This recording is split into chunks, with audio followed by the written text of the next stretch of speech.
Okay. Hi. మన వెబ్‌సైట్‌లలో torrent files అనేవి డౌన్‌లోడ్ పెడతానే వెనకమాల కొన్ని డౌన్‌లోడ్ కావు. దానికి రీజన్స్ ఏంటంటే 2 రీజన్స్. మనందరికీ తెలుసు. టోరెంట్ ఫైల్ అనేది టీసీపీ ప్రోటోకాల్ మీద వర్క్ అవుతుంది. ఈ టీసీపీ ప్రోటోకాల్ ఎలా పనిచేస్తుందంటే ఏ నుంచి బికి ఒక లైన్ అనేది ఫార్మ్ అవుతుంది. ఈ లైన్ ఫార్మ్ అవ్వడానికి వెనకాల ఒక ప్రాసెస్ జరుగుతది. ఆ ప్రాసెస్సే 3 వే హ్యాండ్‌షేక్ అంటాం. ఈ 3 వే హ్యాండ్‌షేక్ అనేది ఎలా పనిచేస్తుందంటే ఏ నుంచి బికి ఒక ప్యాకెట్ పంపియాల. సపోజ్ ఏ ఏం చేస్తుంది బికి హాయ్ అని మెసేజ్ పంపిస్తుంది. బి ఏం చేస్తుంది మళ్ళీ రిటర్న్‌లో హలో అని పంపిస్తుంది. అప్పుడు ఏం చేసుకుంది ఆ బికి మెసేజ్ వెళ్తుందని మళ్ళీ బి కన్ఫర్మేషన్ కోసం ఏ నాకొస్తుంది ప్యాకెట్ అని రిప్లై ఇస్తుంది. అప్పుడు ఈ 3 వే హ్యాండ్‌షేక్ అని పనిచేసి ఒక ప్రాసెస్ అనేది ఫార్మ్ అవుతుంది. ఇది ఒక రీజన్. ఇంకొక రీజన్ ఏంటంటే అయినా కూడా డౌన్‌లోడ్ కాలేదంటే ఫైల్ అనేది ఎరేజ్ అయిపోయి ఉంటది. ఈ 3 వే హ్యాండ్‌షేక్ అనేది పాస్ అయ్యేంత వరకు ఆ డౌన్‌లోడ్ అనేది కాదు.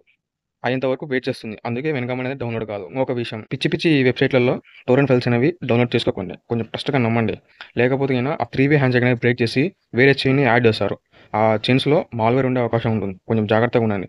వీలైతే థియేటర్స్‌ని ఎంకరేజ్ చేయండి. ఓకే. ఇంకేం చూస్తున్నావు? గుత్తి పడేసేయ్.